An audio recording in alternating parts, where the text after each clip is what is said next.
जय हिंद साथियों, आज के इस वीडियो का विषय है कि पूर्व सैनिकों के सप्रेस पोर्टल की विसंगतियों पर बंगाल से आई सांसद राज्यसभा में सारिका घोष ने राज्यसभा में राज्य रक्षा मंत्री से कई सवाल, बहुत सारे सवाल पूछे हैं। सांसद ने यह भी प्रश्न किया है कि जब एएफटी से फैसला पूर्व सैनिकों के पक्ष में आ जाता है, जब एएफटी से फैसला जब पूरे सैनिकों के पक्ष में आ जाता है तो सरकार उनके अगेंस्ट में माननीय सुप्रीम कोर्ट में क्यों रिट याचिका अपील करती है और क्यों उनके खिलाफ डिसेबिलिटी पेंशन पर भी उसने बहुत सारे सवाल पूछे हुए हैं और सभी प्रकार की पेंशन के बारे में और फैमिली पेंशन और वीर नारियों की योजनाओं के बारे में बात करेंगे। तो साथियों, आज जो है राज्यसभा में बहुत तगड़ी बहस चली है। उसमें जो है ये जो सारिका घोष है, बंगाल से सांसद आई हैं, उन्होंने राज्यसभा में बहुत स्पष्ट पूछा है रक्षा राज्य मंत्री से कि भाई जो है आप लोग जो है जब कोई भी सैनिक एएफटी में अपना केस जीत जाते हैं, एएफटी जो है उनके जो आर्मी फोर्स ट्रिब्यूनल है वो उनके पक्ष में जो है फैसला सुना देती है, तो आप लोग जो है उनके खिलाफ सुप्रीम कोर्ट में याचिकाएं क्यों डालते हो और उनके खिलाफ जो है सुप्रीम कोर्ट में क्यों जाते हो, क्यों नहीं उनके फैसलों को लागू करते हैं आप। तो इसके ऊपर प्रश्न किए हैं और सांसद ने उसके जो है सप्रेस पोर्टल के बारे में विसंगतियों के बारे में पूछा कि बहुत से पुराने सैनिक जो पूर्व सैनिक हैं, बुजुर्ग हैं, वो एएफटी के फैसले के खिलाफ आप सुप्रीम कोर्ट में उनको घसीटते रहते हो और जो है वो जो है सप्रेस पोर्टल में बहुत सारी विसंगतियां हैं जिससे बहुत सारे सैनिकों की जो है पेंशन ठीक समय से उनको नहीं मिल पाती है। तो इसके बारे में उन्होंने प्रश्न किए हैं और इसके बारे में उन्होंने सवाल पूछा है। और हम आज बात करते हैं एक्स सर्विसमैन वेलफेयर में जो है कौन कौन सी पेंशन मिलती है हमारे को, क्या क्या है, किस प्रकार से। तो ये जो है काइंड्स ऑफ पेंशन जो हमारी जो है आपको पता है सर्विस पेंशन मिलती है हमारी 50%, जो जितनी सर्विस करते हैं उसके लास्ट के 10 महीने का एग्रीगेट उसका 50% हमें मिलती है और मिनिमम 9,000 रुपये। फैमिली पेंशन है 30% ऑफ द लास्ट और मिनिमम 9,000 रुपये है, ये आपको पता ही है।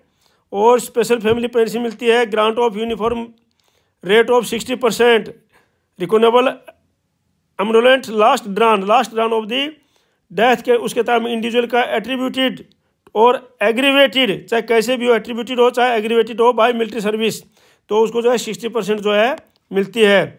लिबरलाइज फैमिली पेंशन मिलती है equal to the reckonable allowance last drawn, ये जो लिबरलाइज पेंशन मिलती है जो लास्ट ड्रान के जो उन्होंने पेंशन ड्रान किया है उसके उतना ही पेंशन जो है ये वो मिलती है।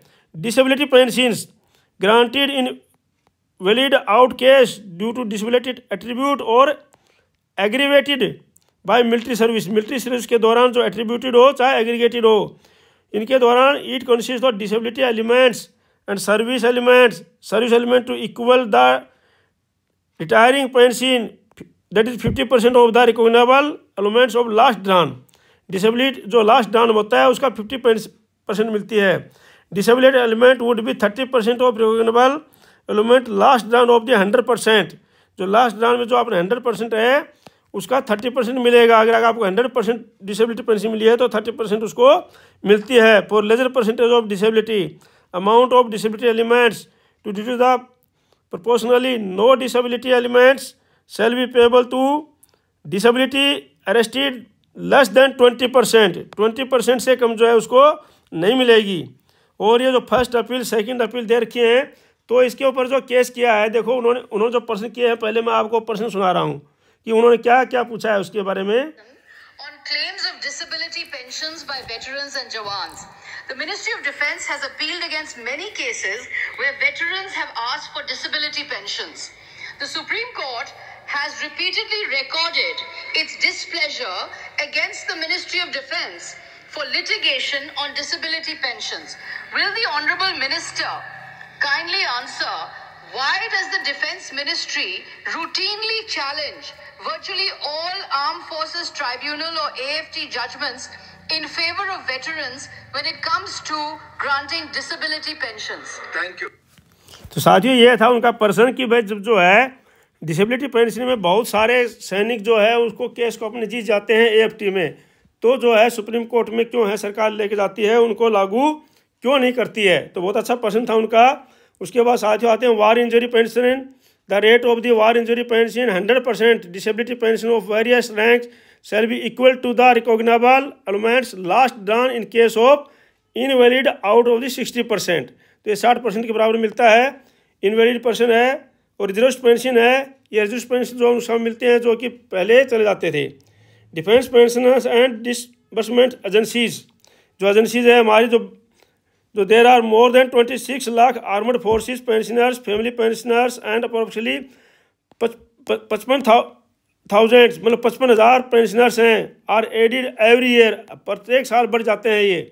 तो बोलते हैं 26 लाख तो आर्मड फोर्सेस के पेंशनर हैं, 26 लाख और 55,000 जो है प्रति साल बढ़ जाते हैं।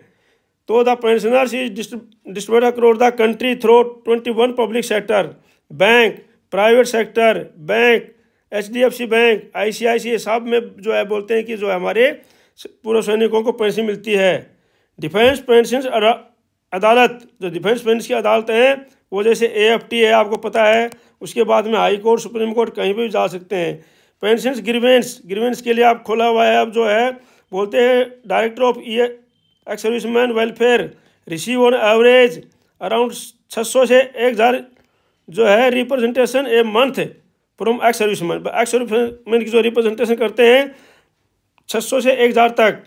और there are examined by the concern official the concern agencies for redressal with a copy to individual so that could note, मतलब कहने का तात्पर्य है कि ये जो है इन सभी को उनकी समस्याओं को सुनने के लिए दूर किया जाता है। तो साथियों अगला है 31 दिसंबर 2024 तक पूर्व सैनिकों की विधवाओं की संख्या जो है ये 7,40,766 होगी। ये सरकार ने बताया है। ये नई दिल्ली 10 मार्च PTI सरकार ने सोमवार को संसद में बताया कि 31 दिसंबर 2024 तक देश में पूर्व सैनिकों की विधवाओं की संख्या जो है 7,40,766 है। रक्षा राज्य मंत्री संजय सेठ ने राज्यसभा में एक प्रश्न के लिखित उत्तर में यह बात कही है। रक्षा मंत्रालय ने यह भी पूछा है कि क्या सरकार इन विधवाओं को दी जाने वाली मासिक सहायता को नियमित रूप से संशोधित करती है और यदि हाँ तो इसका ब्यौरा क्या है। केंद्रीय मंत्री ने कहा 31 दिसंबर 2024 तक देश में पूर्व सैनिकों की विधवाओं की कुल संख्या 7,40,766 है। उनके लिखित उत्तर में पूर्व सैनिकों की विधवाओं का राज्यवार डेटा भी साझा किया गया है। आंकड़ों के अनुसार अन्य राज्यों और केंद्र शासित प्रदेशों के अलावा पंजाब में पूर्व सैनिकों की 75,821 विधवाएं, उत्तर प्रदेश में 72,071, केरल में 71,570 और बिहार में 12,558 पंजीकृत हैं। हालांकि उन्होंने कहा कि रैंक वार डेटा नहीं रखा गया है। मंत्रालय ने यह भी पूछा कि क्या युद्ध विधवाओं को उनकी शैक्षणिक योग्यता के आधार पर, अनुकंपा के आधार पर अन्य रोजगार प्रदान किया गया है और यदि हाँ तो इसका विवरण क्या है। हाँ सर, उन्होंने उत्तर दिया। भारतीय सेना के अधिकारी चयन में पूर्व सैनिकों की विधवाओं को और युद्ध में हताहतों के बच्चों के लिए रिक्त स्थान आरक्षित हैं। उन्हें शॉर्ट सर्विस कमीशन और शॉर्ट सर्विस कमीशन गैर तकनीक महिला प्रवेश के लिए वरीयता दी जाती है। रक्षा कर्मियों की विधवाओं को 35 वर्ष की आयु तक की छूट प्रदान की जाती है। उन्होंने अपने जवाब में कहा कि सेठ ने यह भी कहा कि सेना कल्याण आवास संगठन के पास प्रत्येक परियोजनाओं में विधवाओं के लिए 3% कोटा आरक्षित है। और साथियों प्रमुख योजनाएं क्या क्या हैं, ये हैं पुत्री विवाह के लिए अप्रैल 2016 से हवलदार और उसके नीचे रैंक के लिए पेंशन भोगियों या गैर पेंशन भोगियों की 2 बेटियों तक के लिए 16,000 रुपये से बढ़ाकर अभी 50,000 रुपये किया गया है। विधवा पुनर्विवाह अनुदान, यह योजना 21 अप्रैल 2016 को या उसके बाद विवाह करने वाली विधवाओं पर लागू है। दरिद्रता अनुदान, ये अप्रैल 2017 से 65 वर्ष या उससे अधिक आयु के पूर्व सैनिकों और विधवाओं के लिए राशि 1,000 रुपये से बढ़ाकर 4,000 रुपये तक प्रतिमाह की गई है। विधवाओं के लिए व्यावसायिक प्रशिक्षण अनुदान, विधवाओं की रोजगार क्षमता बढ़ाने के लिए 20,000 रुपये से 50,000 रुपये तक एक मुश्त अनुदान राशि 2023 में शुरू किया जाएगा। चिकित्सा उपचार अनुदान, अगस्त 2023 से प्रभावी निम्न रैंक हवलदार और उससे नीचे के गैर पेंशन भोगियों के लिए चिकित्सा व्यवसाय के लिए 30,000 रुपये से 50,000 रुपये तक की राशि प्रदान की जाएगी। गंभीर रोग अनुदान, विधवाओं और उनके जीवन साथियों को गंभीर बीमारियों के इलाज के लिए 25,000 रुपये से 1,05,000 रुपये तक अनुदान है। गृह ऋण सब्सिडी, सरकार युद्ध में मारे गए लोगों, विकलांग सैनिकों और शांति काल में हताहत हुए लोगों के परिवारों को 1 लाख रुपये तक के आवास पर ऋण ब्याज 50% प्रतिपूर्ति करती है।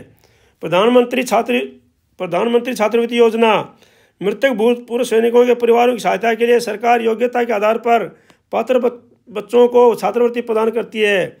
ये योजना छात्रवृत्तियाँ प्रदान करती है जिसमें महिला लाभार्थियों के लिए अधिक राशि है। लड़कियों के लिए 3,000 रुपये प्रति माह और लड़कों के लिए 2,500 रुपये प्रति महीना, जो वित्त वर्ष 2019-20 से प्रभावी है।